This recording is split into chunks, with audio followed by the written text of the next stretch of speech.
I was just obsessed with space and with NASA. I remember the moment that I first drove through the gates at Johnson Space Center in January of 2001, pinching myself that I was there. I still pinch myself every time I drive through that gate, every time I walk through the doors of Mission Control, and I'm sitting at the flight director console looking around, realizing like, I'm here. One of my earliest childhood memories is when I was 4.5 years old. It's January 28, 1986, which if folks remember, that was when we tragically lost STS-51L, the Challenger mission.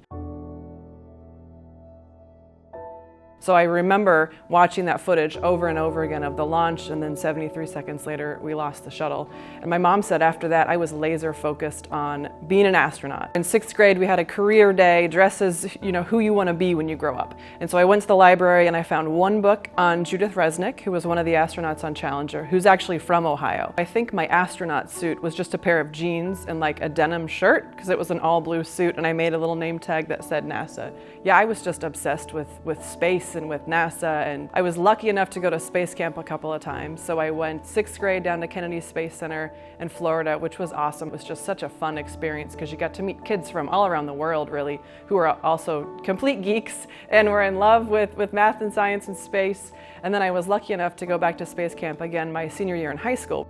I kind of quickly realized once I got a bit older that maybe being an astronaut wasn't the right thing for me, because I was scared of heights, I didn't like to ride roller coasters, I was afraid of pretty much everything, but I knew that I still wanted to work for NASA.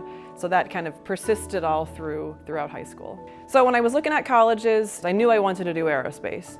I started looking at who had high presence down at Johnson Space Center, and I found Purdue, right, the cradle of astronauts. I had a poster of all the Purdue astronauts, which back then and now has since grown, adding a few more astronauts on top of that. Purdue kind of called to me. Once I got to Purdue, I knew that the co-op program was something they encouraged every student to do. The first few groups that I was put into, I wasn't really crazy about. I liked the co-op experience, I liked the environment down at Johnson Space Center, but I didn't like the work that I was doing.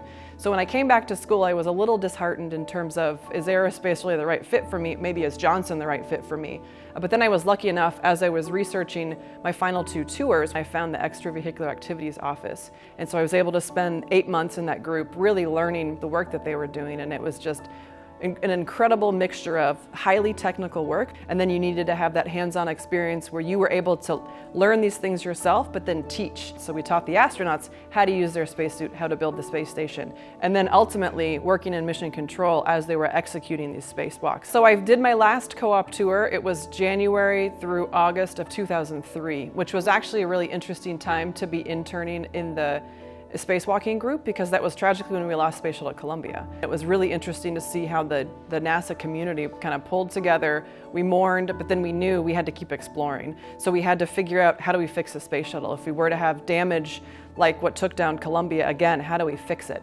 So I ended that co-op tour in August of 2003, went back to school for 2 semesters, graduated in May of 2004, got married in June of 2004, and then started full-time in July of 2004. So I had received the offer in that EVA training and flight control group when I was back at Purdue. And so it was interesting to see when I got back almost a year later how much we had progressed in terms of developing that repair capability. And then I was lucky enough to help work the return to flight space shuttle mission, which happened the year after.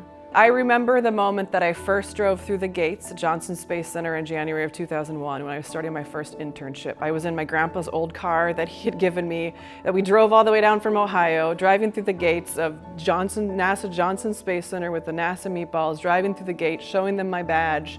To this day, I still pinch myself every time I drive through that gate, every time I walk through the doors of Mission Control, and I'm sitting at the flight director console looking around, realizing like, I'm here, I work here. It's been 20 years now, and I still love what I do. My first attempt at an application to be flight director was in 2014, so I had just become the EVA group lead at the time. I didn't even get an interview. I think they knew that I was young enough in my career. I'd been there for 10 years, which seems like a lot of time, but I really had only been focused in the one area, didn't have as much experience, wasn't heartbroken over that. I had really thought hard about why I wanted to be a flight director, and it was just because I love the work. I love the work in mission control, and I love the idea of really being the conductor of the orchestra inside mission control, which is a great way to describe the flight director position. So I applied in 2015. They had 2 rounds of interviews. I made it to the second round. They interviewed 8 and they selected 5. So I was one of the 3 that wasn't selected. I was pretty upset. The rejection for the flight director application in 2015 was kind of the first time I said, oh, I want to do this, and I was told, no, you can't do this. Despite being upset and frustrated by it, I really took the feedback they gave me to heart in terms of, you kind of need to broaden your horizons a bit. You need to, like I said, you've done the same job this whole time. Look for different opportunities. So it was around that time that the opportunity to move out to the NBL opened up. I didn't want to go too far from home, so going out to the NBL made sense in that it was the same folks I was used to working with. When the next round of flight director applications opened up in 2018, I wasn't sure if I was going to apply, because I really liked what I was doing at the NBL, and I thought maybe I'll wait till the next round. I was lucky enough, I was invited by Drew Feustel, Boilermaker, to watch him launch from Russia on a Soyuz rocket. So I was sitting there in that room, watching the Russian flight controllers operate, watching the spacecraft dock, and I realized, oh my gosh, I want to do this again. I'm crazy. What am I doing saying I'm not going to apply? Of course I'm going to apply. And it was one of those, I got home from Russia, say on a Friday, and the application was due on Monday. And I told my husband, oh my gosh, I have to apply. I have to get my resume ready. I'm like, honey, I think I'm going to do this. And he said, I know you're going to do this. I got an email, kind of let's say at 4 p.m. that said, be in the boss's office at 6:30 the next morning. So this is kind of suspicious. Brian Kelly, who was the chief at the time, kind of each shook our hands, gave us an FOD coin, like a challenge coin, and said, congratulations, welcome to the ranks of flight director. So then we took a group photo, which I still cherish as the first photo of the 6 of us together as a class with the biggest smiles on our faces.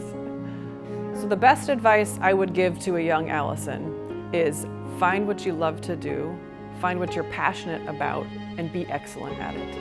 It's a common misconception where you think, I want to be an astronaut or I want to be a flight director, and you look at biographies of folks who have done it before and you think, I must check every single one of these boxes. I must follow this path. And that's not the case.